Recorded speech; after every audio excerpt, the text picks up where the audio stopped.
What's going on, everybody, and welcome on into episode 288 of the Garage Beers podcast, brought to you proudly right here on the OBR streaming network. Check it out. New technology. Boom. QR code right there. If you want to become a member of the OBR, if you're not already a member of the OBR and you're watching us live tonight, or you're checking us out on demand on YouTube or Twitch or whatever later, boom. Right there. All you got to do is scan that QR code. It'll take you right to the subscription page for the OBR. You can subscribe to the OBR.com. You can become a member of Cleveland's oldest, largest Cleveland Browns independent coverage site, where you can read all the best Browns coverage and you can take part in the community and all that the OBR has to offer. So just go ahead and scan that QR code right there, right by my head right now. And you can join the OBR. This is Garage Beers Live. This is episode 288. Go follow our show at The Garage Beers on all the socials. With you, as always, I'm your host, Michael Keefe. Joining me in the garage tonight, my two co-hosts, braving it outside. November and outdoors, it's Chad Meyer. And out there in Seattle, it's Joey Whalen. What's up, boys? Toughest guy on the pod right here, all right? Just out here in the elements, just braving it. You hear I'm in the shower again with the wind, all right? It's going to rain again, maybe. I don't know. You know what? I'm going to be out here, though. All right? So I'm a man. I'm 43. I'm a man. Guys. Rest in peace, Mike Gundy. I mean, he's not dead, but he lost his job. He's very much alive. Guys, I got asked a random question today and at work, and I'm just curious. It just made me curious. I wanted to bring it up because I'm wondering what your answers are. I got asked, what's the worst job I've ever had? I'm just wondering what your guys' answer is. Ooh. Like actual employment? I mean, yeah, it could be for any reason. Worst and why, and you didn't like what something or whatever. Just could be from when you were first started working up until now. One time I got a job for the Nashville Sounds to work in the concessions, and I went to the orientation and was just not feeling it and left. So maybe just worse from an effort perspective. I never even got paid. I didn't even submit my thing. So they still owe me money. But I worked at a pizza shop for 4 years in high school. And it was great because I got a lot of free pizza. I mean, 4 years. 4 years. All high school. Yeah. Oh, shit. Got a lot of free pizza. Not a lot of mental sanity from coworkers. I'll just leave it at that. Oh, God. All right. AKA boss, but if I look like I'm struggling, I don't know that I've ever had a job, a bad job. I don't know. My jobs have all been what's fine. the worst? See, I don't know that I had a worst, but I definitely have the weirdest.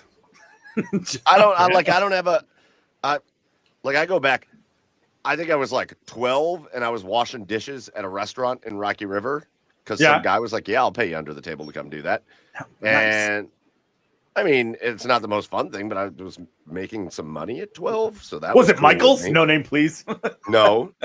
I just can't think of a job that I've had where I'm like, that was terrible. I think I'd have to if I had to list anything, it would be a job that was great for so many reasons, but I think I'd have to throw out the Crushers because I worked 80 hours a week and got paid $20,000 a year. Like I said, it could be for any reason. It was caddying at Lakewood Country Club. Oh, I bet that would suck. That sucked. Why did it suck? Just the people. I just I don't vibe with country club folk. Okay. They're just very entitled, very douchey, very just I had a guy snap his 5-wood in front of me because he put it 5 feet off the green, and I was like, I would kill for that shot, dude. What are you talking about? And yeah. The pay, you'd sometimes get tipped good. I don't know if I was a good caddy, probably not, but you just have to sit in a barn all day and then wait to get paid. That's not my cup of tea. Like Caddyshack style, where they had to go into the hut and yeah, you just you're just waiting until somebody gets picked, and if you don't have clientele, the guys with clientele got obviously recurring customers, but for a newbie, it's kind of tough. 9 iron, huh? Well, you're fired. Look at this. A little before your time, but Chef Brian Kay worked at Lakewood Country Club the year of the Cardiac Kids, 1980. Bam. Yeah, but I would Chef Brian Kay. Yeah. Yeah, right. That was me. So it triggered something. That question triggered something for me, and because I put it out of my mind. But very early on after college in my freelancing career, it was only one time. And, when you're trying to make it in sports, Mike, you know this, you're just trying to take any gig that you want, right? And any gig that you can. You're trying to make it in any sort of media. I haven't told anybody this, like really anybody. I don't even think my wife knows. So one of my first camera shooting gigs, I worked on a porn set. Oh, no. Yeah. The only reason I went is because the paycheck was tremendous. Like it was gigantic. It was $2,000 for just a random 8-hour day. And I was like, okay, all right, I guess I can suck this up. But like, guys, when I tell you this was the weirdest job, like it wasn't necessarily the worst job, but the weirdest job. Like, right, mentally, you're already sort of like preparing yourself for some nasty shit. Like you're going to see some like just weird shit, throughout the day.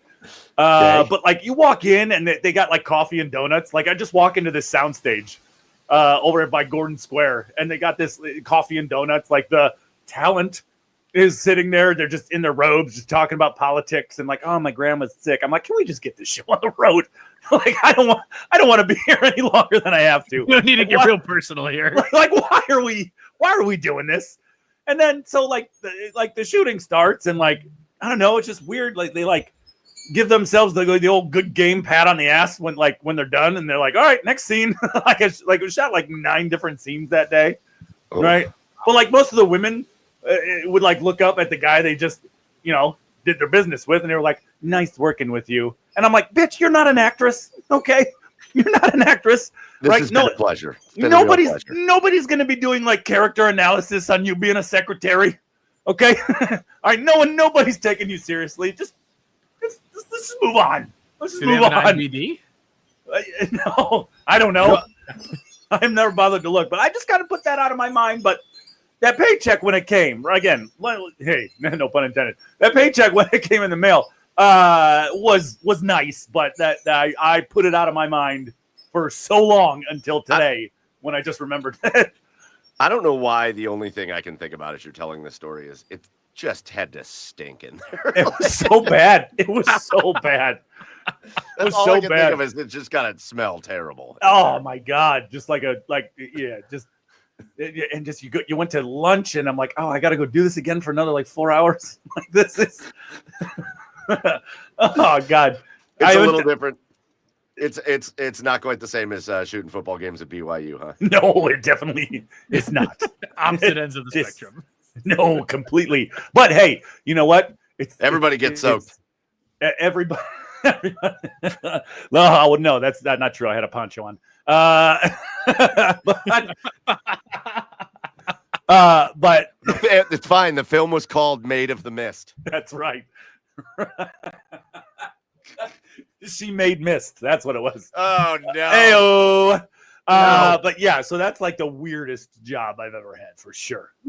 Well, that takes cake, pal. That one takes cake. Sure is. That one.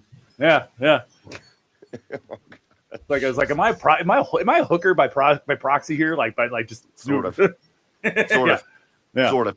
But there it is. Here we are. All right. Well, God, there's no better way we could have kicked this show off. That's the show, everyone. That's the show. That's it. All right. It's been fun. And that's Episode gonna do it. 289 next week. See you then. Bye.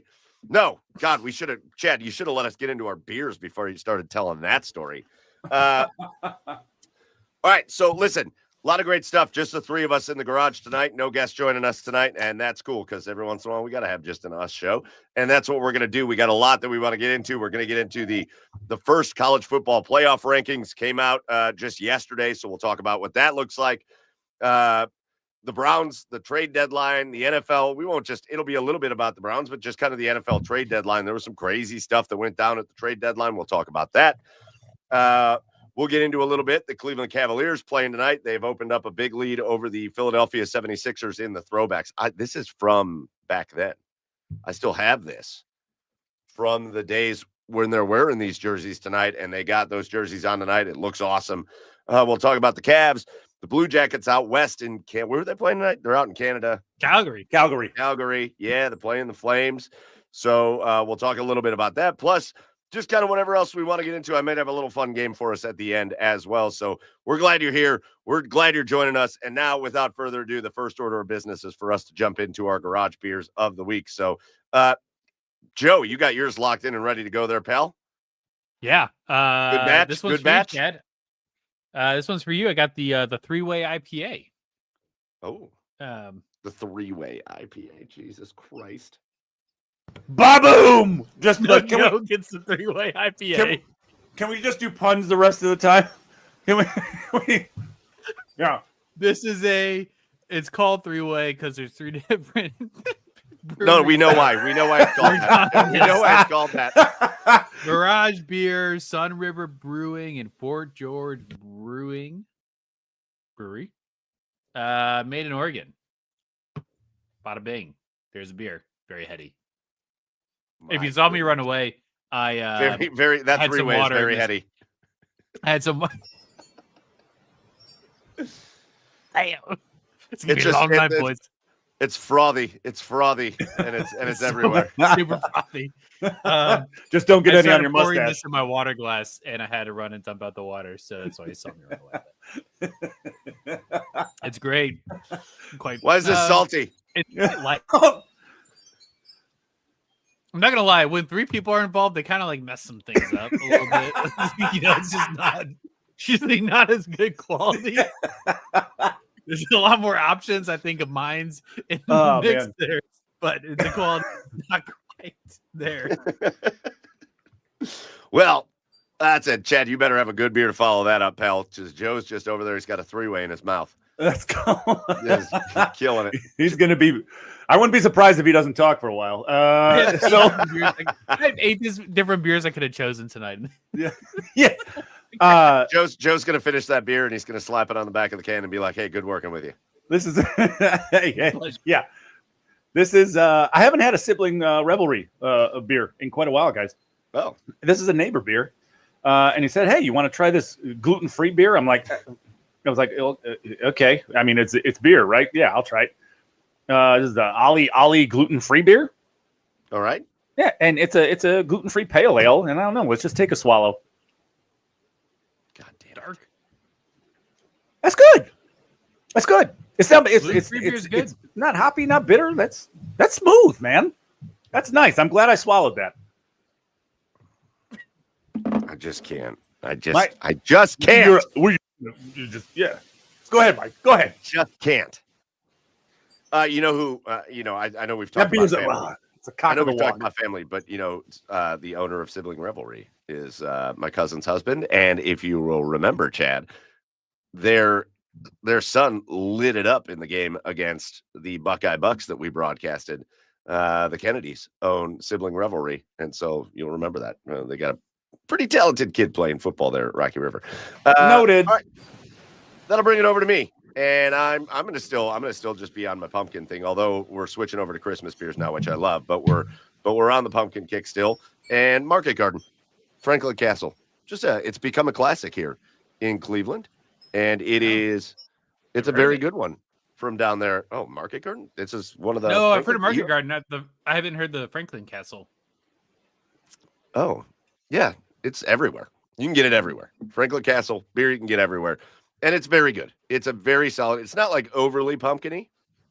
It's just a nice, delicious fall malty beer. And I'm going to enjoy these tonight as we see how many puns are we going to try to set like a Guinness record for amount of puns on the show? You're goddamn right.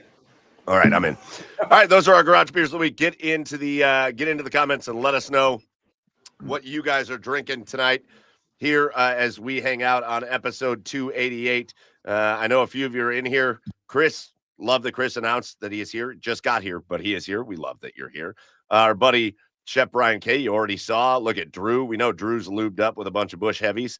So we know Drew's here. Get in the comments. Join the fun in the conversation. Again, we are going to get a little bit later into our Cleveland teams and into just kind of various news from around the leagues. But I really do think the big news going on right now in the sports world, and this is where we will start things off, boys. Yesterday was the first release of the college football playoff rankings. So we can finally stop talking about the AP poll, which just does nothing good for anything at this point. There's no reason for an AP poll to even exist at this point because it's just terrible. But the poll that matters now is the college football playoff ranking poll. And so, boys, this right here, we're going to put it up on the screen. If the college football playoffs were to start today, this is your bracket. And I'll walk you through it real quick. The top 4 teams in the college football playoff rankings. Number 1 is the Ohio State Buckeyes, as we all would have assumed. Number 2, the Indiana Hoosiers, who I think have like a legitimate claim to be the number 1 team in the country, to be honest. And that's me not trying to be a biased Ohio State fan, whatever, but like Indiana probably has a more impressive resume than Ohio State for 2025 at this point. But they're number 2. The Texas A&M Aggies, number 3, and the Alabama Crimson Tide, number 4. Those are your top 4. If things ended today, that would be the top 4. Now, obviously, we know it probably won't look like this because you're going to have, if things were to go this way the rest of the regular season, guys, then you would have Texas A&M playing Alabama in the SEC championship game, and you would have Indiana playing Ohio State in the Big Ten championship game. So 2 of these teams are probably taking a loss by the time this season is over. But I think as far as the top 4 is concerned, any gripes here as you look at it? Like, I think these are pretty clearly the top 4 teams in college football so far. Yeah. I don't think I have a gripe about the top 4. I mean, 4 feels kind of fringe.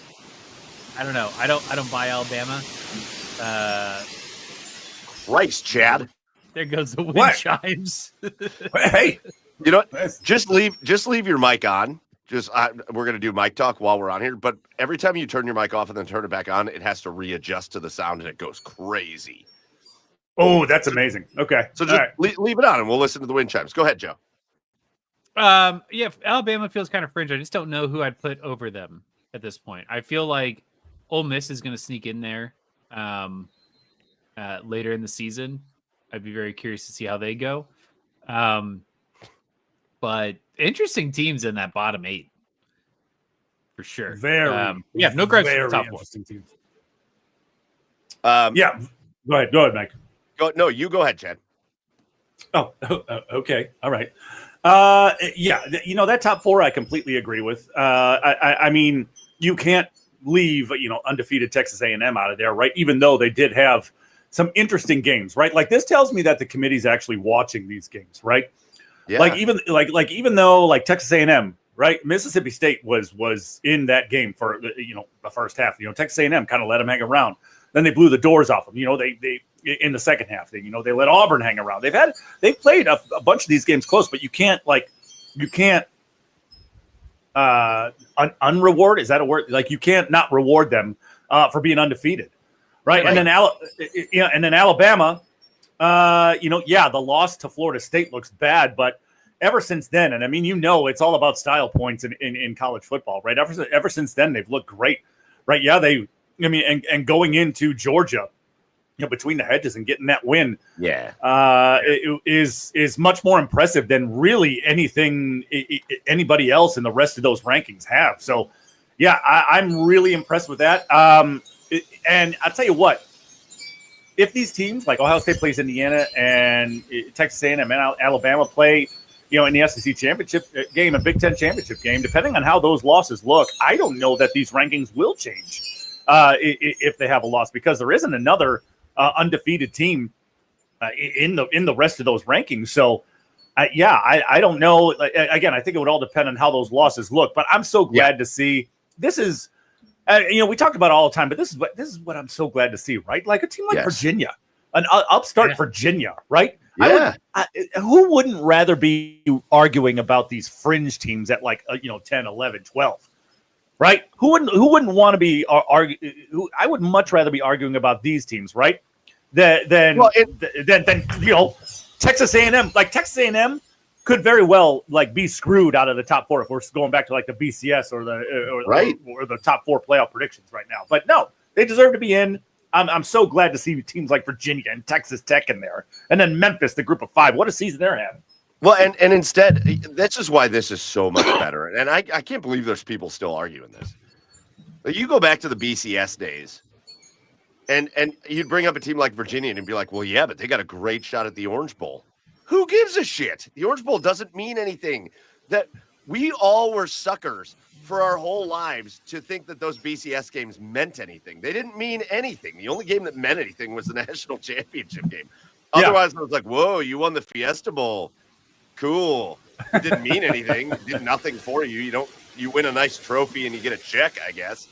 But now we're talking about teams that have a shot, that are playing for. If this Virginia team is able to come out of the ACC, and they're going to have their work cut out for them because there's some teams that are kind of turning it on over there. Louisville looks dangerous right now. But don't play them on a Friday night. They should have a chance. I also love what you brought up, Chad. And yeah, I'll take a minute. I'll take a minute to talk about my Aggies for a second, because it drives me crazy. The conversation on games that are close or not close drives me a little bit crazy. And I always will harken back to that Ohio State team that won the national championship when they beat the University of Miami. Do we not remember how many close games that team played? They were all close. They barely beat Purdue, right? That's Holy Buckeye. They barely beat Illinois. I think that was an overtime game. They struggled with Cincinnati, and that was before Cincinnati was like a power team. They struggled with everybody that year. And yet, at the end, they won all the games, and they made it to the national championship, and they won it. I don't know. I keep listening, reading, whatever, to people being like, yeah, but Texas A&M barely got by Arkansas. And I'm like, Arkansas's hanging 40 on everybody. They're just giving up more than 40 to everybody. That's how their season is going, and that's how that game went. I don't know. I feel like playing in close games. It started with that Notre Dame game that they really had to battle and fight for. I think playing in these close games is battle testing this team to where you get into the playoffs and they should be ready to go. So I don't know. I don't know if you guys it's kind of the other philosophy for what Indiana's doing. Indiana's killing everybody, and they have that win over Oregon where they blew their doors off in Eugene. That's the best win, I think. Put that one up with Alabama winning in Georgia, but I think these top 4 are all very well deserving, and I don't really care how they get there.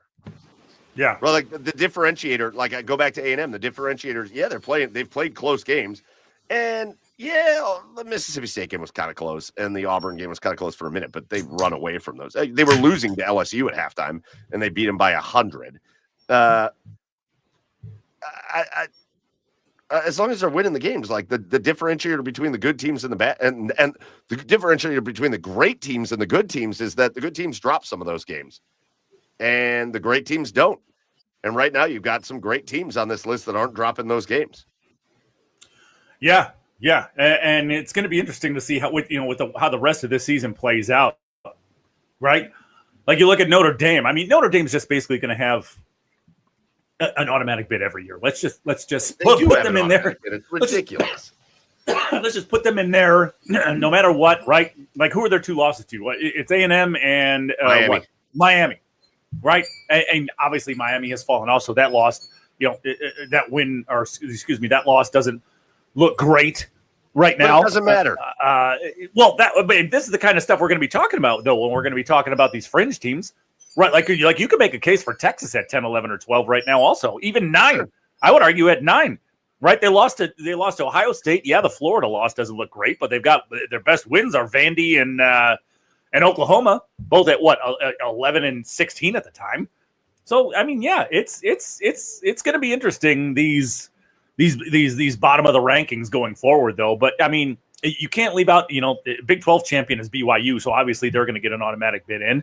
And Virginia is currently winning the ACC, so they got to be in there. So, but they have to be careful not to lose another game, and these things could totally switch up, and that part's amazing. But these top four, I feel like these top four are going to remain the same the rest of the way.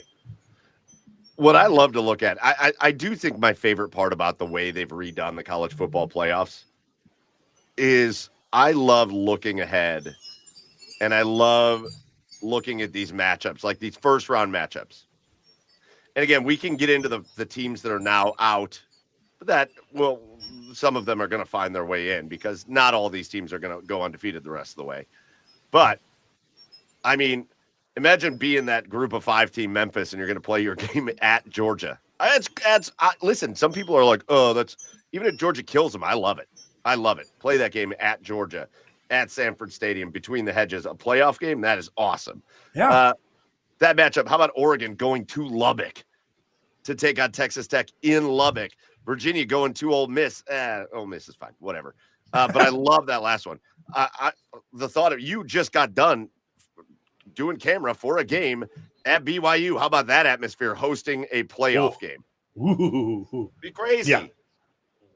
Yeah. Those Mormons will go nuts. They will go nuts. That stadium was super loud. That atmosphere was electric. And Notre Dame having to go there, it will not be a cakewalk. It's a tough place to play. Atmospheres make all the difference in the world, especially in college football. 100%. So when you look at this, obviously here's your top 12. Well, this isn't your top 12, but these would be the teams that make it. So let's talk about the teams that right now are on that fringe. You brought up a couple of them. Texas on the fringe. Oklahoma on the fringe. Utah on the fringe. Louisville, they're going to have, I think Louisville might be the favorite to make it out of the SEC right now. I think the ACC, you mean? Yeah, the ACC, sorry. You got these teams that have been good all year. Vandy and Georgia Tech still on the fringe. Miami's still sitting there on the fringe. Like a lot of these teams sitting there on the fringe. We keep seeing Drew keeps bringing up Navy as the group of 5 team. So, Chad, if you had to look at it now and kind of the way the rest of this schedules may look and all that stuff, and you look at the teams that are just outside looking in and you look at the teams right now that are in looking out, which teams that are in right now are in the most trouble? Which teams that are in right now are the ones that are most likely in your mind to not make it in at the end? And which teams that are out right now do you think are the ones that have the best shot of getting in? Well,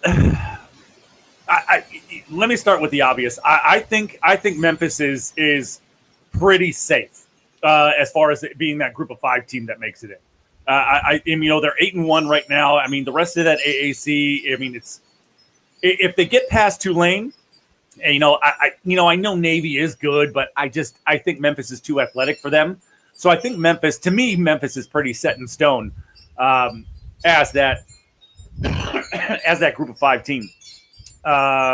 Tulane, with all the hype that was surrounding them this year, especially after Retzloff transferred in there from BYU. Yeah, they've been inconsistent at best, but that's going to be an interesting game to watch, to pay attention to this weekend. I tell you what, one of the games that is a must watch this weekend, and when you're talking about these rankings, and especially when you're talking about fringe teams trying to get in, is Oklahoma is at Alabama at 3:30 this Saturday. So, yeah, I mean, that's another game that can have all sorts of effects on it. And Oklahoma still has to play LSU, too. So we don't know what LSU is going to look like the rest of the way. So I think Oklahoma is certainly in that conversation as about teams who can sneak in. I think Oregon, man, they did not look good. They still won the game, but they did not look good against Wisconsin. No.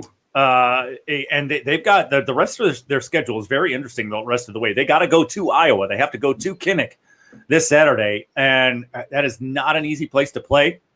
It is that's one of those quirks like we talked about with Bryant last week. Iowa at home, I know it's at 3:30, but especially at night is a tough place to play. So they are. I could see them losing another game. Because they end at Iowa, at home against Minnesota, home against USC, and then they end the year at Washington. So I think that's a tough schedule for an Oregon team, a struggling Oregon team, the rest of the way. Notre Dame is going to win because that schedule is a fucking cakewalk the rest of the way. BYU is pretty entrenched. I mean, they could possibly. I mean, the Big 12 is just so unpredictable. It's just so up and down. Right. Sorry, it's just so up and down. Between Texas Tech and BYU, I think that's going to be an interesting race to see who wins that championship. Just real quick, we got a comment on Instagram. Our buddy Mike Todd, the in arena host, the entertainment from the Columbus Blue Jackets, wants to know if BYU hosts a college football playoff game, does that mean Donny Osmond sings the national anthem? So that's I think the pressing question that everybody's asking. And an amazing halftime performance of Joseph in the amazing Technicolor Dreamcoat. Only musical people would know that. Anyway, but yeah, Virginia. I mean, I don't think they can afford to lose another game and still get into the playoff. No, right? They lost to NC State, which, by the way, sidebar, we can talk about that at another time. CJ Bailey is one of the more under the radar quarterbacks in the nation right now. What a player that guy is. But they can't. I don't think they can afford to lose another game because they could easily find themselves out of the playoff. Ole Miss, I don't know. Let me take a look at the rest of their schedule the rest of the way. Trinidad Chambliss is a player, though. I love that kid. He's great. I love that kid. I love his story. So let's see. Ole Miss the rest of the way. They're home to Citadel, home to they're getting in.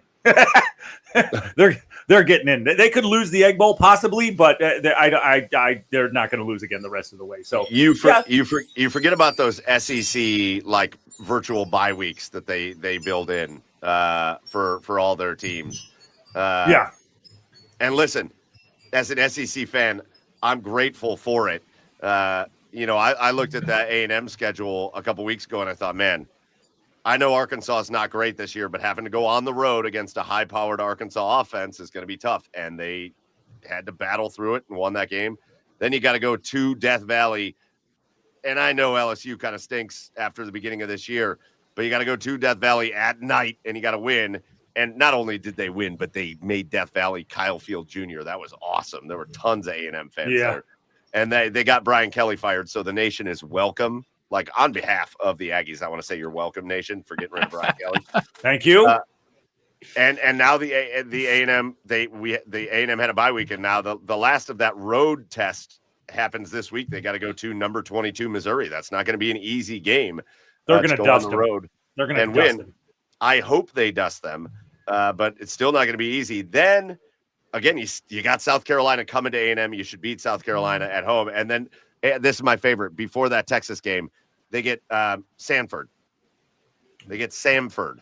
Trap game. Trap game. Let's go. Joey's favorite games.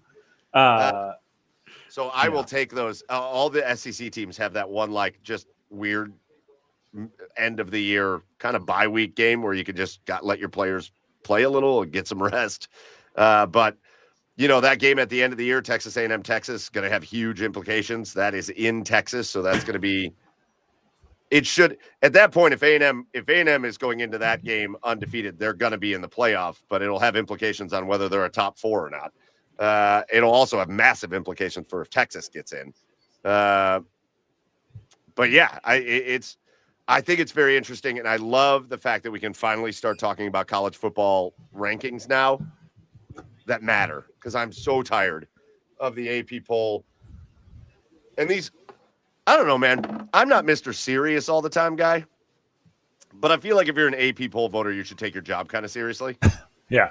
And I feel like some of these people just don't. I feel like they are trolls. They intentionally try to fuck around with people to be like that dude that does it for, like, he covers LSU football and his rankings are just everywhere. Like, he had Ohio State like 6th. Oh my God. It's like, what are we doing here? What are we doing? So it's nice to have the rankings that actually matter. I have a quick sidebar. South Carolina, I am completely out on Lenora Sellers. I am completely out on that guy. He's got all the traits in the world. He's got all the size. He's got a laser rocket arm. He's athletic. I don't know if it's a product of him just running for his life all the time. I don't Just think not he can, having it. Yeah, I don't think he can throw the football well at all. He is not accurate by any stretch of imagination, and I think that's a big reason why South Carolina hasn't been that great the last couple of years. But someone's going to convince him to go to the NFL because of his size and his arm. Like he's Anthony Richardson 2.0 to me right now. Like that's my best comp for him right now. But that's it. Look at that quick sidebar. I watched that South Carolina and Ole Miss game, and I was just like, this guy sucks. This effing guy. This guy sucks. All right, last question before we get in. I want to go over to Ohio State for a minute, but last question here is: you look at, let's say the season ended and the bracket looked like this. Who are the happiest teams in this bracket, and who are the teams that think, oh shit, we're getting hosed?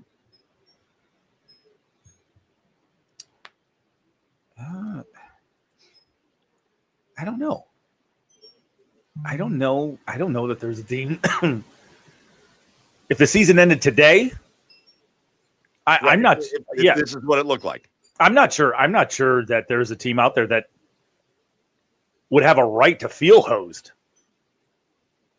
Right? Like this. To me, this is the first time I think ever since any sort of playoff started that I feel like these rankings are just kind of right where they should be. In my opinion. Yeah, I think it was probably Oregon last year that kind of felt like, God, they got a little bit hosed in the rankings because, they got the bye, but then their prize for getting that bye was Ohio State, where they got dusted in that game. But yeah, I'm kind of with you, Chet. As I look at this too, I don't think anybody, Alabama's probably like, great. We get Georgia in our first game. That'd be tough. But otherwise, I love the way some of the matchups in the second round set up, right? You could have Notre Dame, Indiana in the second round. As much as I hate Notre Dame, an all Indiana second round game would be awesome. A rematch of last year. I think Ohio State could be a lot of fun with either Oregon or Texas Tech. I think both of those teams could be fun challenges for Ohio State. I would love to see Texas Tech come to the shoe. That the most expensive roster in college football, the amount of money they spend on NIL, and that defense. Oh, I would love to see that matchup. I mean, you could have Georgia, Alabama, Ohio State, and either one of those teams. A&M and Ole Miss, I think, is a good matchup. And Indiana and Notre Dame, those could be your second round games. That would be, and that's not. I mean, not to take anything away from the other teams. It would just, there's a lot of storylines that just build themselves. Don't count out BYU. I just said not to take anything away. All right, boys. So those are the first rankings. We talked a little bit about the teams out as well. Let's really quickly just hit on the Buckeyes because we had a great episode last week with our buddy Brian Browning. We talked a lot about the Buckeyes. The Buckeyes dismantle Penn State. There were so many people that saw the line for that game was like 20, 21 points, something like that. And they were like, I'm going to take the line on that because I just can't imagine those two teams are going to play a game like that. And Ohio State just dusted them, just absolutely blew the line out of the water. But the conversation I want to have, I think it's time to have this discussion real quick. Ohio State's quarterback, man. Julian Sayin. Yeah. And listen, I know Penn State's in shambles. They James Franklin's a bitch. I hate James Franklin. Hey, it's still the same talented roster though. That's right. And I know Drew Aller's out, and their next quarterback is a guy. But like you said, you got a lot of talented players, both offensively and defensively for Penn State. You got first rounders out there on that team for Penn State. And Julian Sayin goes 20 for 23 in that game. Think of it, boys. He came into the game with like an 80% completion percentage, and it got better in the game.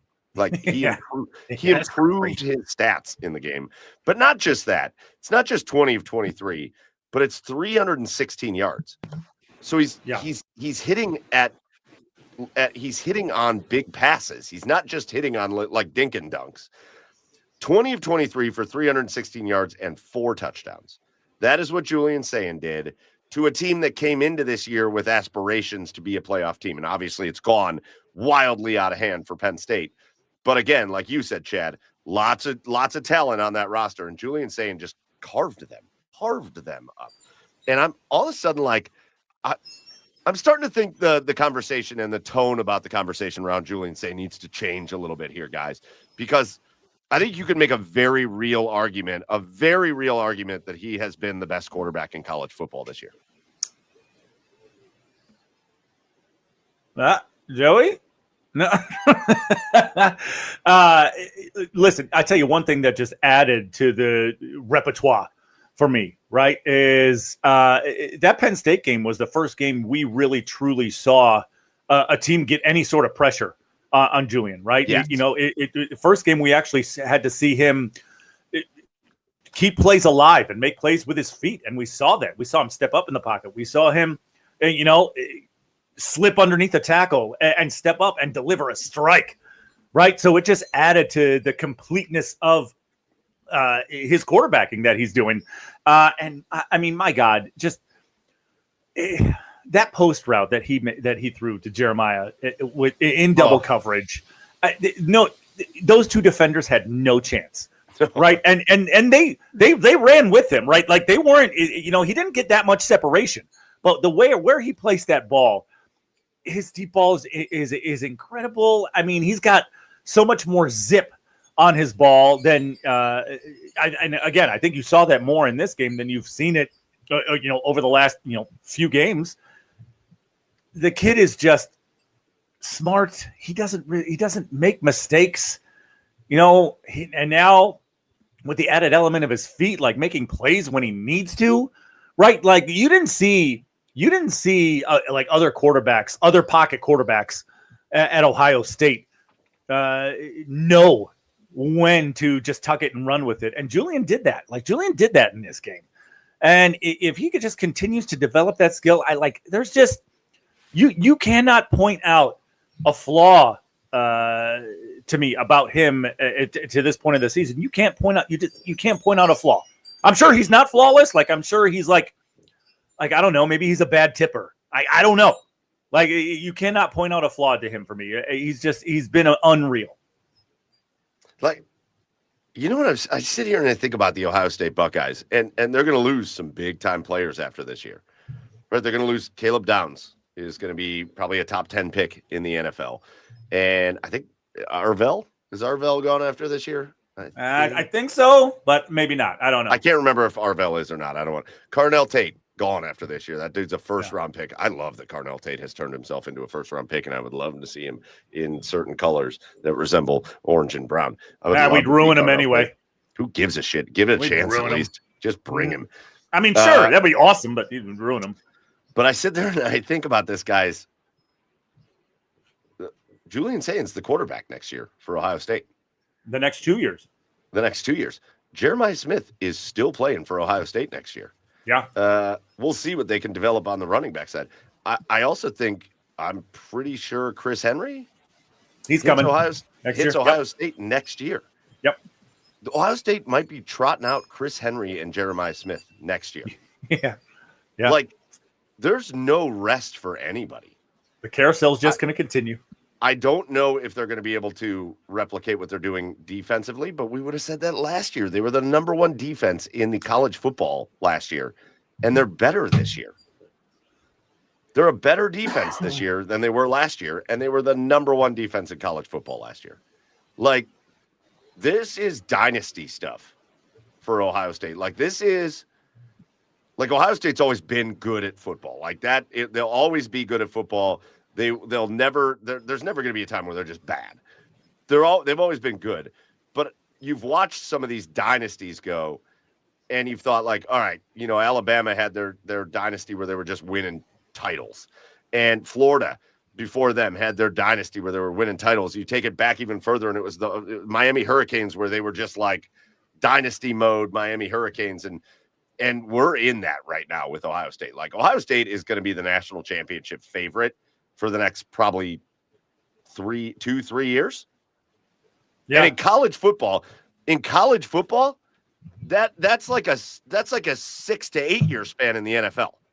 Yeah. You only get these guys for so long. Yeah. So I just want to take a minute and appreciate like where I think I don't know that Ohio State's gonna win, but I do think we just went through the whole college football playoff bracket and all that, and I look at everything going on in college football and I think I don't know that there's a team that Ohio State isn't head and shoulders better than. Yeah, like give me Alabama against Ohio State on a neutral site. I'm taking Ohio State by probably 2 touchdowns in that game. Well, and the thing we're not talking about now is the free agency in college football, right? Yeah, Caleb Downs is leaving next year, but I mean, depending on who's in the portal, yeah, right. Why wouldn't you want to come to Ohio State? So, I mean, obviously, I have no idea who's going to be available in the portal, but between recruiting and free agency, because it's what it is now in college football. Why? Yeah, there's no reason for a guy not to come to Ohio State if the price is right. It's a fun thing that Saturdays are so much better than Sundays. I saw that video you made on TikTok, and it's very good. It's very good. That's very good. I do love this. I love that there's just love for Navy in the comment. Drew is just loving on Navy, and then here comes Philip. Okay. By the way, Philip, just here every week. We love that you're here every week, joining the crew. Go Navy. Always root Navy for my grandfather. My grandfather was a naval submarine captain in World War II. He always rooted Navy. I've got a cousin that went to the Naval Academy, and Annapolis is very high on my list of favorite cities in the country. Yeah, screw you guys. Go Air Force. Yeah. Whoa. Yeah. My grandfather was a World War II pilot. You sick son of a bitch. That's right. What do you mean Air Force? Yeah. Army, Navy, Marines, Air Force. Yeah, Air Force. Yeah, the last one. That's the last one. No. B-2 bomber. I'm just kidding. I think Air Force is cool. B-2 Marauder. That's what he flew. Damn. Yeah. It's cool as hell. Yeah. Yeah, listen. For Ohio State, they've got nothing burger matchups the next few weeks, and then it's the game. And that's where we're at right now. That's where we're at. I have to like pull myself back from getting excited for like a potential Ohio State. Jesus Christ, that was fast. Yep. A potential Ohio State Indiana matchup because I love that idea, but the game is coming. We are just a few weeks away from Ohio State, Michigan, and Michigan. There's a real good chance Michigan is on the playoff fringe when we get to that point. And so, I mean, where are they at right now? They're at like 19, 20, something like that. Like, there's a shot. They're in with the win. I think if Michigan beats Ohio State in that, I think they're only going to climb in the rankings because I don't know who are they playing until then. Who does Michigan have on the schedule? I don't think they have anybody. I think they're at Northwestern, at Maryland, and then they're home to Ohio State. Yeah, so I think if they beat Northwestern and Maryland, they're only going to climb in the rankings because some of these teams are going to lose, some of these middling teams. And if they beat Ohio State, I don't know, man. I think that game's going to mean something for Michigan. Obviously, it always does. It's going to mean more to Michigan than it does to Ohio State. No. I mean, it's going to mean something as far as like their season chances, not just the game, but like continuing their season. Yeah, maybe. I don't know. I mean, obviously, you're going to match up their 2 losses against, these other 2 lost teams in Texas and Oklahoma and all those other teams. So Notre Dame's just automatically in with and Notre Dame's just automatically in anyway. So I don't know that they're that they're going to be put in, like, I guess sure, like they'll be in the conversation, but I don't think they'll make it. That was quick also. The Columbus Blue Jackets currently on pace to give up. How many goals would that even be? Yeah. They're giving up more than that, like 120 goals. Yeah. They typically don't play well in Western Canada. They do not. Well, and it's Cadre night, so it's yeah. We are continuing that trend. Yeah. All right. Well, college football. That's been fun. Let's get into our asshole of the week before we go into some of our Cleveland teams and maybe just news from around the leagues as well. I'll lead us off. I brought a video for my asshole of the week. Oh, so okay. I'm gonna play it. Yeah. Hardy, man, it was frustrating. Just you give 10 years of your life, your blood, your sweat, your tears. You take pay cuts. You You survive trade rumors. You know, you try to do everything the right way, and then sometimes not enough stuff shakes out. You know, it's cool. You know, I take it on the chin. You know, I think a lot of people will say I said things, but I think a lot of people want to formulate their own narratives and spin it to whatever they want it to be. But it is what it is, man. Like I say, you know, you take it on the chin, you just move on. My asshole of the week is Miles Turner. Shut the fuck up. Okay, so if you don't know the story, the Bucks played Indiana, and in Miles Turner's return to Indiana, where he spent his whole career with the Pacers, he got booed. That was the most dramatic nonsense I have ever heard in my whole life, and it's such a prevalent theme with athletes. Dude, you play for a division rival. You don't play for your team anymore. You get booed. It is what it is. This whole, like, when he said the line, I was here for 10 years. My blood, sweat, and tears. You play basketball. Can you stop it with your blood, your sweat, and your tears? What are you talking about? He's acting like he's like in war and he's sacrificed for his country. Dude, you play basketball. What blood? Yeah, there's plenty of sweat. How often are you crying? Why are you crying so much, Miles? The paychecks are cashing, aren't they? Like, athletes do this thing where they act like they're not compensated for their time at places. What are we doing here? You made millions. Oh, you take pay cuts. Oh, yeah, did you, Miles? How big were the pay cuts you took? Did the millions and millions of dollars you did make still cash in the bank, buddy? Are you going to be okay? Are you going to be fine? To do that and, like, to make yourself feel like such a victim because the fans booed me in my return because I spent 10 years of my life there and I gave my blood and my sweat and my tears. No, you got paid, my man. You did a job and you got paid, and now you play for a division rival team and the fans boo you. What are we doing here? I don't know. Philip says it right here. Grow a pair. Yeah. To whine about it in the media, nonetheless. To whine about it. They booed me, and I'm so tough. I took it on the chin. I'm so tough. Oh, I took it on the chin. Did you see how tough I was? I took it on the chin. It's so tough. Oh my God, I'm the toughest guy ever because I'm not going to let this bother me. Shut up. Oh my God, it's infuriating. Yeah, I don't know. The NBA doesn't start till February for me. But no, I mean, I agree. You play for the other team now, dude. You get booed. The other team gets booed. You know, when you go to other arenas, the other team gets booed. It's something that happens in sports. Like, if you're not mentally capable of handling that, maybe you should have re-signed for the Pacers. That's your pay cut that you're whining about. Yeah. So, if you've got to be a little bit mentally tougher than that. And what's one big thing about being a professional athlete? What's one of the main things a professional athlete has to be good at their job? Mental toughness. Be tougher, dude. What the fuck? It's also just part of the fun of it. Yeah. It ain't that serious, my man.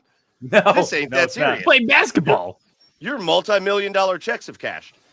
It ain't that serious, my man. Fans boo players and cheer players on their team, and it is what it is. Just chill out. Chill. We're playing basketball. Miles Turner's my asshole of the week.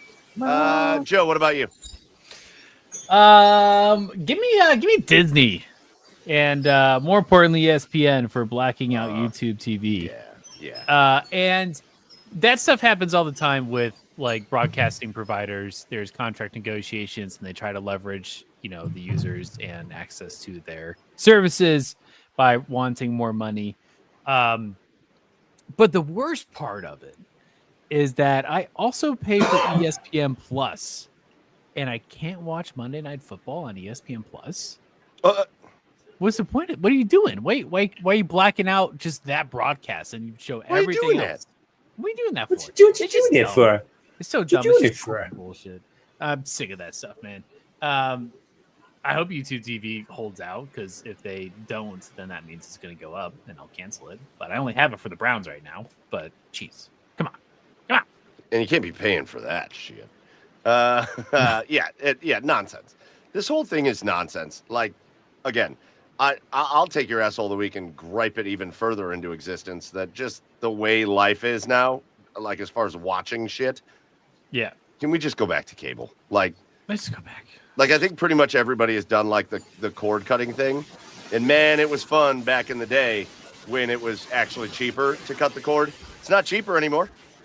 By the time you pay for Hulu and ESPN and Disney Plus and Netflix, and if you're going to pay for HBO or what, like, by the time you pay for all the shit you got to pay for, it's more expensive now.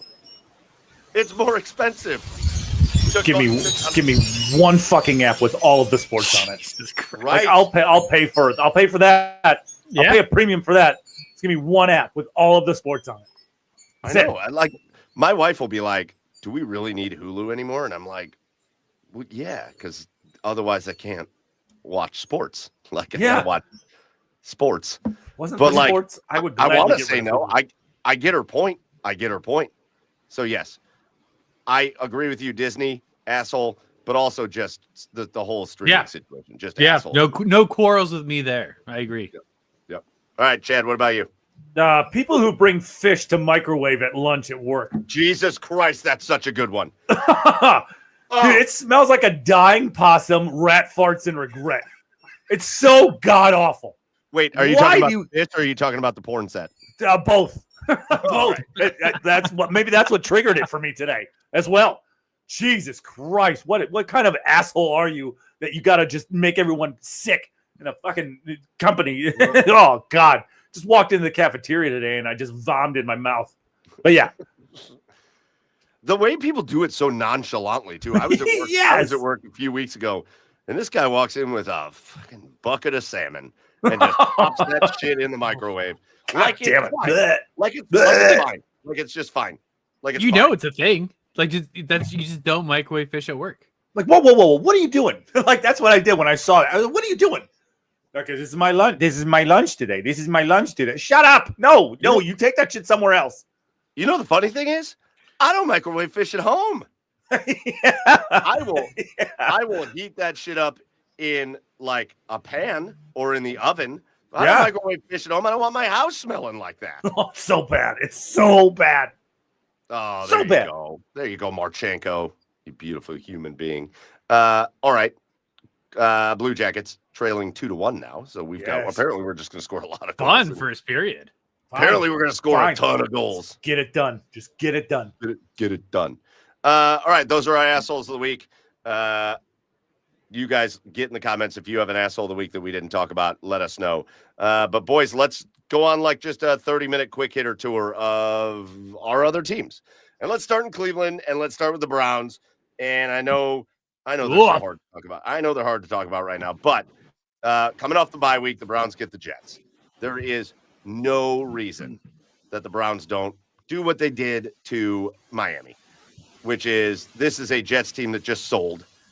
They sold their two best defensive players plus others. I think they sold like half their starters. We don't know who's going to play quarterback yet. We don't know whether it's Justin Fields or Tyrod Taylor. It shouldn't matter. Garrett Wilson is a guy you got to worry about. Breece Hall's having a decent year actually this year. Yeah. But this is a Jets team that the Cleveland Browns should Miami Dolphins. There's no redeeming quality to this Jets team. Like the Browns suck real bad. And I hate to I want to just say they're going to lose every game every time because I hate them so much because of how bad they are. But there's no reason the Browns shouldn't come out and get this win against the Jets. There's no reason they shouldn't, which is why they're gonna come out and lose to the Jets. Listen, I don't know if Tommy Reese is a play caller. I don't know what he's going to do with Dylan Gabriel. But if Dylan Gabriel can at least have a decent game when the Jets just sold their best cornerback and best defensive lineman, one of these Browns receivers has to have a breakout game here, right? He can't go. This is the game Dylan finally takes shots downfield, right? Right? No, I don't know. I don't know because he doesn't fucking do it. He did. So yeah, sure. He does it one time, I guess, but he doesn't do it. So the Jets are giving up 130 yards on the ground too. So Quinn is Quinshon Judkins playing? I don't know. Is Yeah. he? Yeah. So Judkins should have a good game. The Browns should win this game, but I don't know. This is one of those games that I don't want them to win, but they're going to win it, and it's going to be something stupid like 17-13. But yeah, they're going to win because Judkins is going to have a good game, and Gabriel's going to do enough, and the defense is going to stop this offense, and blah blah blah blah blah. Fuck the Browns. Yeah, the Browns are going to win this game. I think it's time to say the Browns are not the worst team in the league. Oh God, not even close. I know. That's the problem. but- That's the but problem. I think week 3 through 5, we might have been saying a different story. So it's good to recognize that, the defense is great.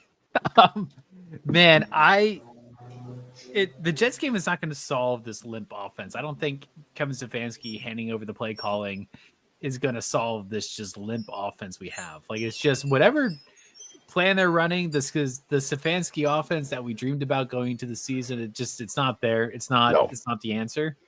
I don't think they're going to throw out the playbook and install a new one over the bye week. So I'm just cautiously optimistic that we'll get sucked back in after this week and then just get absolutely flattened with whoever the hell we're playing the week after. But I love watching this defense, man. I mean, like, if there's anything to hold on to this season, it's watching this defense play. Yeah. Before they get put in shitty positions. But it is like truly enjoyable, which is why I keep watching the games right now. And it's just, you get 70% of the game watching a really fun phase of your team play. I can guarantee you with the utmost certainty that I will not be sucked back in if they win this game. No. If they beat the 1-7 Jets, I will not be sucked back in. No, but you sit here and you look at their next few games, right? They got the Ravens and Lamar is going to be back. So you're not beating. He's already the Ravens. back. Yeah, you're not beating the Ravens with Lamar out there. That ain't going to happen. Even though the Ravens are 3-5, they're not. They're going up. As long as Lamar is in the lineup, they're not a 3-5 football. And their defense is getting healthy too. Yeah. So you're not going to beat them, but the Raiders are ass, like hard ass, just and so selling. ass, just real bad. You get the 49ers at home. Like the 49ers are not great. They're not great. Well, they're not great, but they're still somehow winning games. I mean, they're 6-3 with Mac fucking Jones, and I know Christian McCaffrey's still a dog. Like that's not a bad football team. It's not a great football team, but it's not a bad football team. I view the matchup with the 49ers as a much more favorable matchup for the Cleveland Browns than I do the Baltimore Ravens matchup. Like I think the Ravens. I think it's with on the Lamar, same. Sorry. No. Obviously, I wasn't going to say that. I view it as on the same plane as the Patriots. I viewed it on the same plane as that. Maybe. I could probably get on that with you. You get the Titans. You have to beat the Titans. They are so bad. They are like that. Whoa, are they bad? Like that's the. I probably pick the Titans over the Jets as the worst team in the NFL. Like whoa. You get a Bears team that can hang 40 on you, or they can look like the worst team in the league. Like they can do one of those two things. So we don't know what Bears team we're going to. I don't know.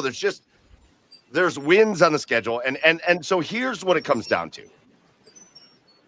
And we just had this conversation on Inside the Browns Beat. We had Terry Pluto on, and we were talking about this. There's a really solid chance because there's a lot of really bad teams in the NFL this year. It's like a wild amount of bad teams. And now you're going to have a lot of those bad teams trying to be even worse. You're going to see it with the Jets this week. They're trying to be bad. I think by the time you hit Tennessee, they're trying to be bad at this point. I think the Raiders are trying to be bad. I think you got teams coming up on the schedule for the Browns that are like trying to be shitty. And I don't think the Browns are. I don't think the Browns are trying to be shitty at all. Jesus Christ. Hold on to the roof. More like Hurricane Tortilla. I don't think people are doing this thing where they're like Hurricane Tortilla. What the fuck? The Browns are tanking. The Browns are tanking. I don't think the coaches and the players are. I think those guys are out there trying to win. And you could say that about the Titans too. Like they're not. No one's trying to tank. I mean, the Jets are going to try to win the game. But I don't think organizationally. I think the Browns just showed you this week with the trade deadline. They're not trying to tank. They didn't trade anybody. They traded nobody. And you know they got calls on David Njoku. You know they got calls on Wyatt Teller. You know they got calls on some of these guys, and they traded none of them. You know they got calls on Denzel Ward, and they didn't trade any of them. I think the Browns are in a position where they think we can win some of these games. We're not going to make the playoffs. Anybody suggesting that they could get into the playoff race is outrageous. They're not going to get into the playoffs. That's not this, but I do think they're looking at this going, there's a lot of really shitty teams. So we're not going to wind up with the first, second, third pick in this draft. We're not going to. And so Friday won so many games. And Jacksonville, although I think Jacksonville is going to start losing a couple games here and there.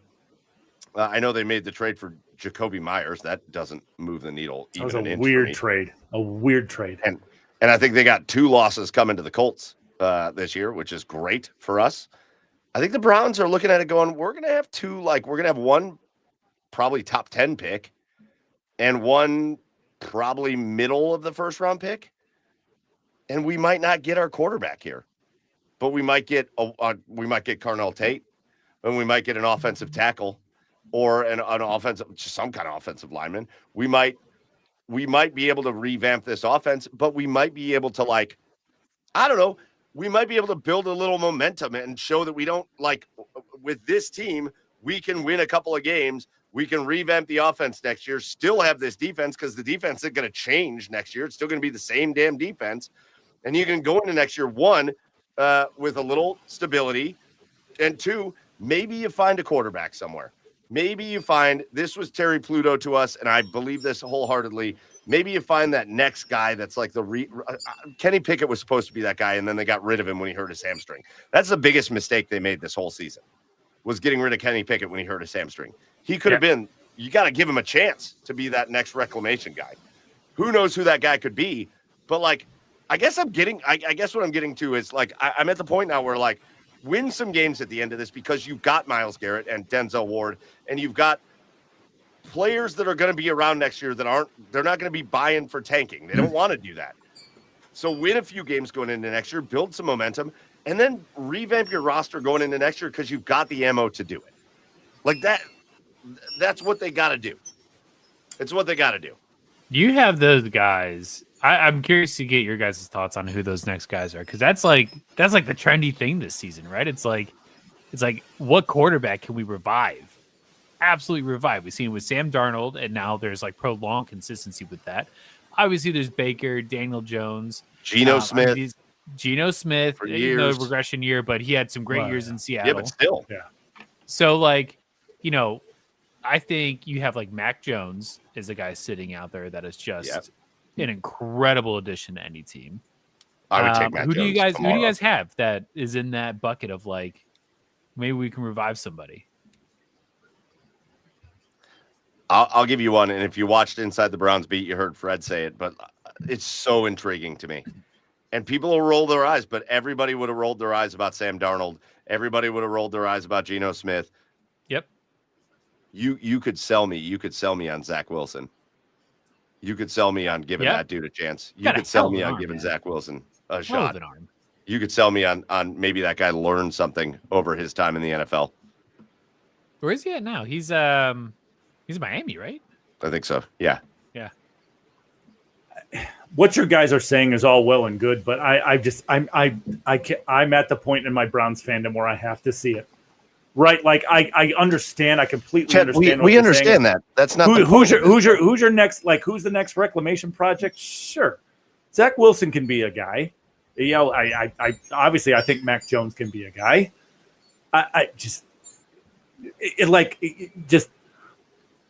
You're selling me rainbows and fairies right now. Everything that sounds amazing. Well, I would love for them to revamp it. Right, it goes without saying. There's no reason for me to have faith in this organization that they'll do it. I just don't have it.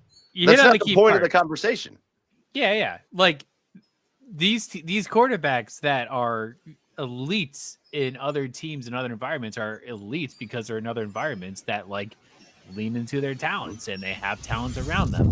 You don't obviously. Jesus Christ! Gotta hold the laptop down, man. Jesus. We obviously don't have that on offense. There's a lot of things that need to change. But in the effort of not going through another 10-year cycle of draft a quarterback, try for a year, draft a quarterback, try a year. Who's out there? Who's sure? Yeah, like give me those two guys. Like I'm like there's no names that are coming to my mind right now. But I think Mac sure. Jones. I think Mac Jones is the. I think he's the one. Mac Jones would be great, and I obviously have all the faith in the world that this organization can revamp a guy, can be one of those guys. Yes. It's not Yes. the point, Chad. It's not the That's point. that's the point you're telling me. Who can be revamped? Who can be that next guy? That's what you're telling me. Nobody has the nobody. No, it's not about. No, it's not. It's not what we're telling you. It's who's the guy that could be that guy. Listen, we've seen it in the comments all night long. I've seen the comments going. It won't matter. It won't matter who you have calling plays. It won't matter if you pry Kyle Shanahan away from the 49ers and have him call plays for the Cleveland Browns. If you do not improve the talent on the offensive side of the ball, it will not matter who is calling plays. It won't matter. You will not score points, and it won't matter what quarterback you bring in. You're going to suck. So they have to dramatically improve the talent on the offensive side of the football. That is priority number one. But, like, again, don't take away from the conversation of, like we're just asking, like, which of those names could be that guy anywhere. I think Mac Jones is a guy I hadn't thought about, Joe, but that is that's the guy I've been thinking of. He might be the first guy I'd go after. By the way, I laughed my ass off today thinking about it because I was like, there's like, if I could make like a list of like the top 5 or 10 most embarrassing things about this Browns organization for the last, 26 years, Kyle Shanahan made like a 30-page like PowerPoint presentation to be like, so he went in and made slides to be like, this is why you need to let me the fuck out of here. But yeah, to be honest, I haven't taken the time to look up to really like think about names like that. Maybe next episode I'll have it. But yeah, sure. I like what Mac Jones is doing in San Francisco. I do. I mean, how could you not? It's competent. He has Kyle Shanahan, and he has a lot, and he has some weapons at his disposal. Sure, great, yeah. So, like, if you surround him with enough of those weapons, sure, I think he can be the next one of those guys. Absolutely. The whole point is this, though. They have to get better offensively. Like, and not everybody. You get to a point where you always want to just focus on certain things. We're going to focus on play calling, and fine. I don't think the play calling's been very good, and they're going to turn it over to Tommy Rees, and I don't think it's going to be any different because you don't have the players. No, I loved David Njoku. You got him out there. That's great. I love Harold Fannin. Great start. I love Quinshon Judkins. You've put together a great start. There is no worse wide receiver room. It's one of the worst wide receiver rooms in the history of football. Yeah, Jerry Jeudy quickly becoming one of my least favorite players on the Browns. At a time where you need somebody to step up, all he does is he's like a turtle that retracts into his shell. That's what Jerry Jeudy is. When you need a guy to step up, not him. He ain't going to do it. Man, I thought after last year they unlocked something with that dude, and they did not. But that's not a Browns thing. That's Jerry Jeudy just not stepping up. Just will not step up. Just won't do it. No wide receiver will step up in that room. I actually think you're going to see Cedric Tillman return, and he's going to be the best receiver for this team, and that's not good. Like, Ced can be a guy that can, like, contribute to a team. Shouldn't be your best wide receiver, but man, he's like a 3 or 4 on your team. Man, oh man, Jerry Jeudy, the way he just retracts. It sucks too, because like I don't think getting the stud receiver or trading for a stud like that's not the route. Like you gotta retool this offensive line, man. You gotta get a tackle. 1A. You gotta get 2 tackles. You don't need 1 tackle. You need 2. Well, you do, but you gotta come away with 1. You gotta hope DeJuan Jones can play football, and you gotta come away with 1 tackle. You need 2 tackles and a guard, and then be the team that runs the ball nonstop with Quinshon. Then you look at receivers to open up the running game. Like you kind of have to like rebuild that offense from that level. And because we have a lot of unknowns at the quarterback. And like, not that Dylan Gabriel has like the least amount of time in the pocket, but like he needs all the time he can get. Yeah.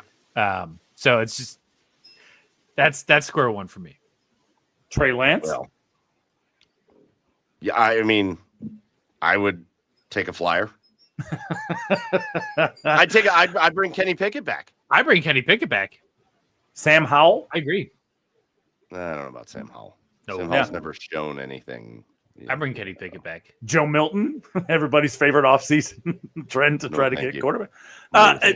Listen, if you surround him with enough weapons, could Shedeur Sanders be the guy? Maybe. I don't know. We haven't seen him play in the NFL yet. Exactly. And maybe we will, but I don't know. The Cleveland should Browns. have after the bye week. Cleveland Browns. It's a very interesting stretch for the Browns. They suck. Anybody that's going to get ahead of themselves and be like, well, if they win 4 of their next 5, they'll be 6-7, and it could be in the playoff. No, they're not going to win 4 out of the next 5. They're going to find a way to lose to a team that isn't very good, because the Browns, once again, I have to keep reminding people, as people continue to look at our schedule and go, well, the Jets suck and the Titans suck and whatever. I have to remind people that Jets fans are looking at their game against the Browns going, well, the Browns suck, so maybe the Jets can get a win there. Every team is looking at the Browns thinking, oh, we can beat them. And most of them are right. But they got a chance to build a little momentum, and they need to take that chance, because here's my last thing, guys. Unless something devastatingly catastrophic happens, there's a lot of people calling for jobs. Calling for Andrew Berry's job, calling for Kevin Stefanski's job, and I just don't think that's happening, guys. I think Kevin Stefanski and Andrew Berry and Jimmy Haslam went into the Deshaun Watson decision together, and I think Jimmy Haslam is giving them, and rightly so, I believe, in my opinion, giving them the grace to say, hey, listen, we all did that together. We all flopped on our faces miserably. So I'm going to let you guys come out the other side of that before we really start talking about how we need to move on. And I think that's the right move. And I know a lot of people hate that, but I think that's the right move because, again, I've said it before. They're not going to be good until this Deshaun Watson thing is passed. Like, they're nothing good's going to happen until Deshaun is no longer the specter hanging over their heads. That is what it is. Like, yep. That is just the bottom line for the Browns. So, boys, real quick. What about Drew Lock? Sure, I would take a flyer on Drew Lock. Why not? Yeah. Really quick, boys. Browns score prediction: Browns-Jets in the Meadowlands in New York, or MetLife Stadium, whatever. Quinshawn's gonna go just ham, I think, on Sunday. Give me 31 Browns and 13 Jets.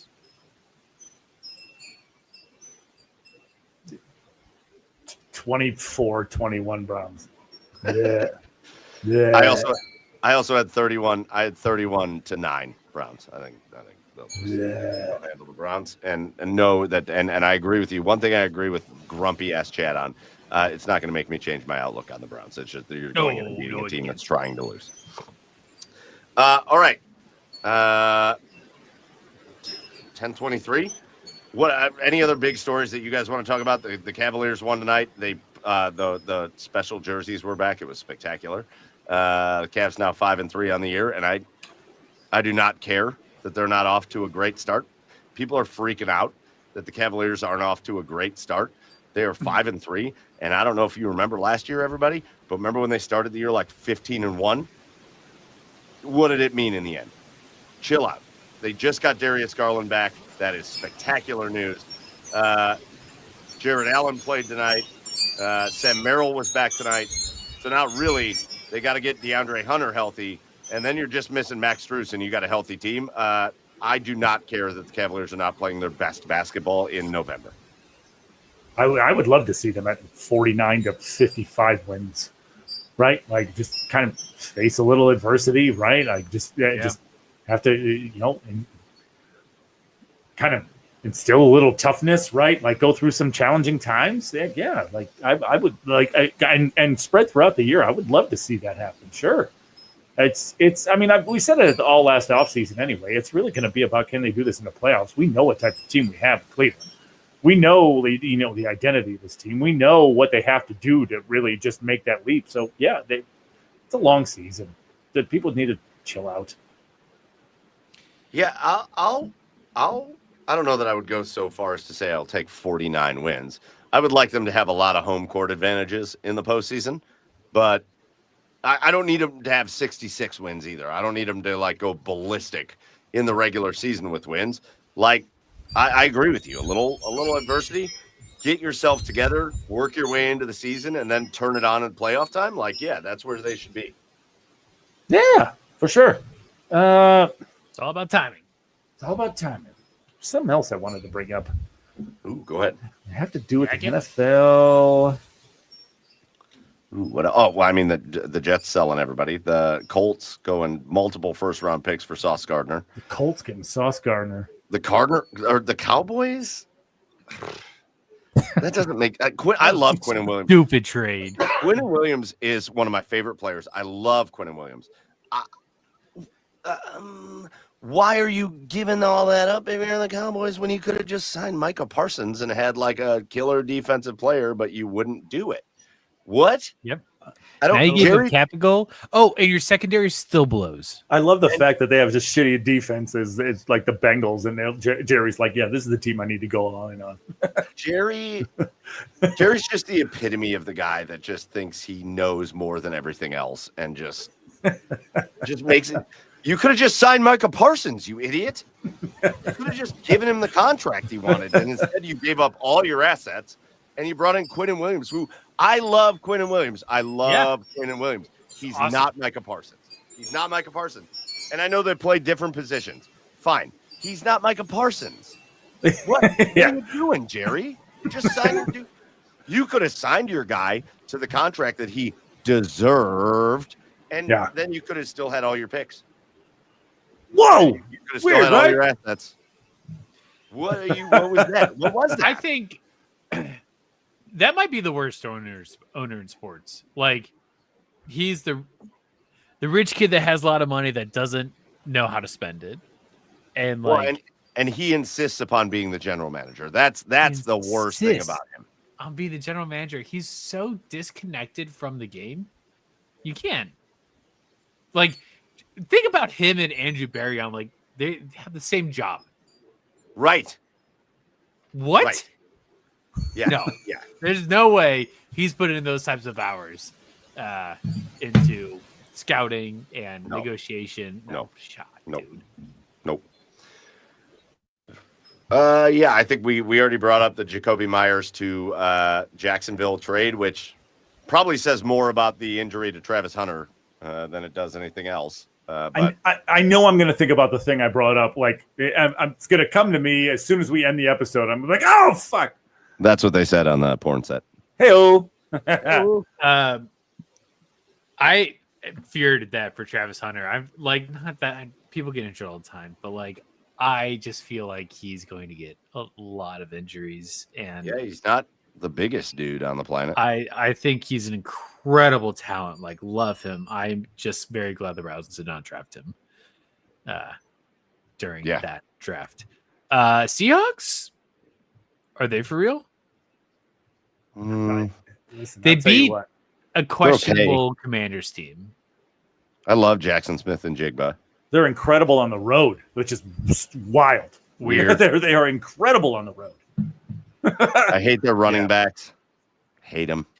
Yeah, the running backs are vanilla. Jackson Smith and Jigba, though, Awesome. every time you watch him play, like, he's just stretching that field like crazy. Yeah. Like, he's always open. That's also what they said on the porn site. Bam. Stretch that field. Let's go. Always open. Open for business. No, listen. All right, so here we're at in the NFL season. Let's make this the wrap-up point. which teams are the title contenders? Which teams could win the NFL championship? Which teams could win the Lombardi? I think you got a really solid answer last week in a game where I think you have I think, again, you never know till you get to the playoffs, so don't get me wrong here, but I think we are reaching that point where we are coming to the end of the Chiefs dynasty. So I think you got a good answer there when the Buffalo Bills basically just dominated the Chiefs. Like the Chiefs, they just couldn't keep up with the Bills. So I think there's an answer right there in the Bills. Who else? Who are your other teams that can win the title? I don't see any issues with the Eagles winning again. There's so much talk. I don't get this either. There's so much talk about like how poorly they play. We're not even halfway through the season. Like they are an incredible end-to-end roster talent. Like they will be fine in January. Yeah, I think the Eagles are 1-8 for me. I think Buffalo and Philly definitely on the list. Chad, who are we not talking about? I thought they were having some issues, Philly, but at this trade deadline, Howie Roseman just does it again. I mean, he goes out and he gets Jalen Phillips. He goes out and he trades for Jair Alexander. Although I guess he hasn't been having a great year in Baltimore. But that Phillips trade is awesome. Yeah, yeah, that Phillips trade is great. I mean, I know they just lost to Pittsburgh, but I think Indianapolis is right in the mix. I mean, you talked about that reclamation project, Daniel Jones. I think they can cause some issues, especially with defensively. I think they can cause issues. I don't think they can win the Super Bowl. I don't. I think they can get to the championship. Like an Indy Buffalo series would be. I put Indy in the same category I put like Tampa.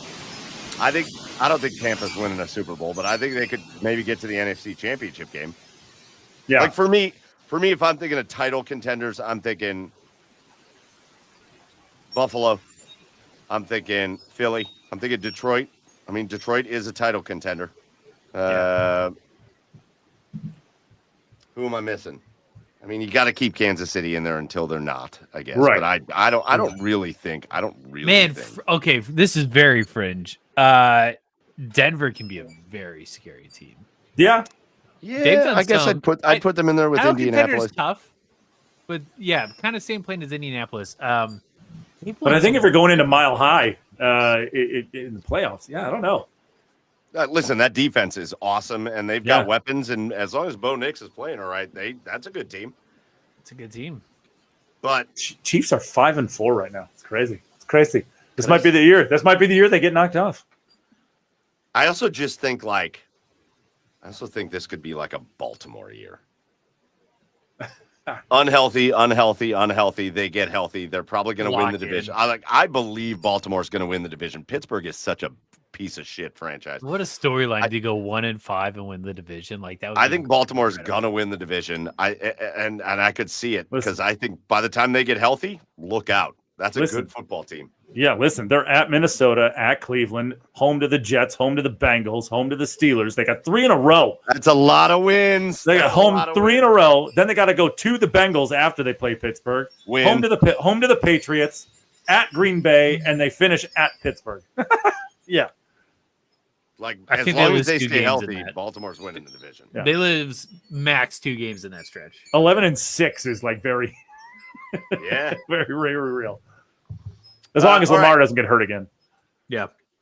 All right. Well, we'll check in on it next week. We'll check in a little bit more on the Jackets next week. We'll talk more about the Cavs, and we'll see what else we get into. But boys, let's get out of here for this week for episode 288. Let's finish it up with our cheers of the week. And so, who's got their cheers ready to go? I got 2. Go on. Oh, first, Mike. By the way, with something we didn't get to in college football, Texas A&M worries me as far as the Buckeyes are concerned. That's the team. That's the team that worries me. Oh, as far as like a Buckeyes fan? As a Buckeyes fan, I think Texas A&M is a team that worries me. Not that I think that defense can stop the Buckeyes offense, but I think that offense would be able to put up points. Like that feels like a game to me is like whoever has the ball last. Is because Marcel Reed is just that great, and I love the playmakers on the Aggies. The Aggies defense is not like one that you would go, that's the best defense in college football, but they are weirdly really good. Yeah. I know they didn't show it in the Arkansas game, but again, I said Arkansas puts up 40 on everybody. They just give up 50 or whatever. But you saw it in the LSU game. LSU played okay in the first half, and then all of a sudden that defense was just like, nope, we are Yeah. locked. They're really fast to the ball, and they're really sound tacklers. Like, that's the defense. And listen, if I will say this, if Ohio State has the best wide receiver room in college football, and I believe that they do, obviously, A&M's got the second best room in college football. Those dudes at A&M are unbelievably good. Yeah. Yep. And then Reed's escapability and his athleticism, I think they're going to cause so many problems. But I would wear nothing but maroon and white during that game, but I think Ohio State still wins it by 2 touchdowns. So yeah. But I'm just saying. Yeah. And by the way, BYU is at Texas Tech, so huge playoff game this weekend. BYU Let's at go. Texas Tech at noon. Anyway, 2 cheers.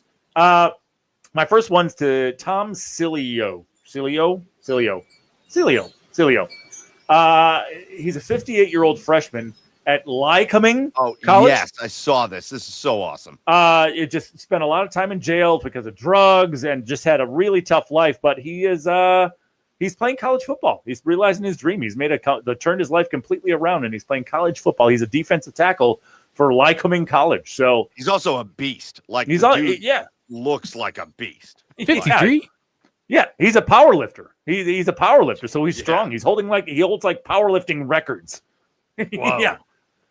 And then my other one, and I know we go. I know we give this guy a lot of shit. We hate him on the ice, but my other one goes to Brad Marchand for stepping in to coach his U18 team. Like it's a team that's owned by his company because his coach's daughter passed away from cancer. 10-year-old daughter passed away from cancer. So Marchand stepped in, took a leave from the Panthers, stepped in and coached the team while he was away tending to family matters. So cheers to you, Brad Marchand. Good guy. The first and last one. First and last, buddy. Yeah. I got to say, I will say his return to Boston video was like, that was a little tear jerky. No. Yeah. No. It was a little tear jerky. I wasn't expecting it, man, but I was like, oh, yeah. I mean, like, we would only be so lucky to have, I know the Blue Jackets have had just some incredible freaking talent, but like Brad Marchand just being just the absolute superstar, and like, yeah, that's pretty cool. And to see him tear up, that was like, whenever I see someone tear up nowadays, I'm like, oh fuck, okay, yeah, my emotions. Yeah. Man, I just gotta cheers. I'm just gonna go. I'm just gonna cheers hockey, man. Like just hockey being back, dude. Like, I was talking to my father all about it. We went to the Kraken Blackhawks game on Monday. It's the best sporting event. I wish I could go to more Blue Jackets games. And if you're in Ohio, I would encourage making that trip to Columbus and going whenever you can, or go visit the Monsters when they're playing in Cleveland. Like, just a live hockey game is just one of the best sporting experiences of all time. The cadence of the game, the sounds, the action, like it's so fun to watch. And like, it is the one sport that I miss all year round when it's not happening. Baseball, I don't miss until about January. Yeah, I agree. It's definitely like a memoriam period for baseball. Football, it's good to have a break, and the off season is very annoying for football. NHL, I want that going all year round. It's just a great sport to watch. Very fun. Get you get back engaged, and it's the best time of year to jump back into it. Love it. My cheers is going to go to my other alma mater. It's going to go to Bowling Green State University. I don't know if you guys saw this, boys, but I'm coming in with the graphics today. This is going to be really small, so good luck seeing it. They did and that's what the porn set said too. They did a thing of like the college football teams that sell the most beers at their games. And if you look on here, you're going to see a lot of the big places. You're going to see LSU. Jesus, Nebraska. Number 1 is Nebraska. You'll see Wisconsin on here, Michigan. You'll see all the big boys, right? You'll see all the big boys. Clearly, Wisconsin's the leader of the pack. No, Wisconsin. So they gave Wisconsin the leader of the pack title, but then they had to retract it because they used last year and this year's numbers. So Nebraska is the leader of the pack. Nebraska is number 1. All right. But if you look like right down here, right, like kind of like mid halfway down, you'll see Bowling Green State University on there, baby. And that makes me proud to be a Falcon. That makes me proud to be a Falcon because it what? shouldn't. It shouldn't. Why? Because look who's right above them. How are you look- not beating Toledo? Who goes to more games? It's bullshit. How are you not beating Toledo? Right? That's the goal. You have to beat Toledo next year. It's bullshit. Well, Toledo's got a rocket. Toledo's got a rocket pointing right at your stadium. They launch it. It's going to land right in Bowling Green. You need to beat them at something. You beat them with beers. Well, we beat them at football. We beat them at football. Yeah, So but I don't there's care. that. Who cares? Beers. Well, we got to beat them at Beers beers. are more You're right. important. You're right. But Toledo gets more people at their games, and so they sold more beers. But I just love. No, You know no, what? I know. It's You know what? Give it to the MAC schools that made the list. Toledo. I was just gonna give them say- credit for something. Serious action on this list here. lots of action. Ball State. Hell yeah. I would assume that's Miami, Ohio, right? Yep. Miami It has to University. be. Yep. Nobody in Miami Right? or Florida goes to any sporting BG, event. Central Michigan, Toledo, Ohio. Yeah. Like, Hell, UMass is in the MAC now. Yeah, UMass. oh, UMass is in sick. Yeah. Look at the amount of beers getting drank at MAC games, and I had to give Bowling Green some love. So this again, shout out to Nebraska. Awesome. Nebraska is a great place to watch a college football game, by the way. Shout out to all the teams up at the top. Good beers, good, lots of beers being drank there. But look at those MAC schools on there representing. Look at Bowling Green on there representing. So I had to give a shout out to them. That's my cheer of the week. Go. Let's Shout out to what- beer in general. One last question. I saw this post before, and I wanted to pose this to you guys. This is my last question of the show. Oh, did you want to play a game? I did, but we're not going to do it. Golf. Golf. You get one shot. You got one shot to win $1 billion. Option number one is you have to make an 8-foot putt, gentle uphill, gentle right to left break, but you have to make it. Okay. 8-foot putt, you got to make it. Okay. Or you are 100 yards out from the green in the fairway. The hole is right in the middle of the green. The green is soft. It's not going to, there's not a lot of roll to it. No wind. You got to get it you got to get it inside 25 feet.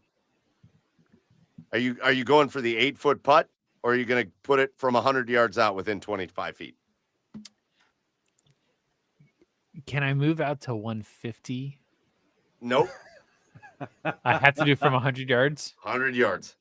Shit. 100 yard all the way. My short game is so much better than my putting.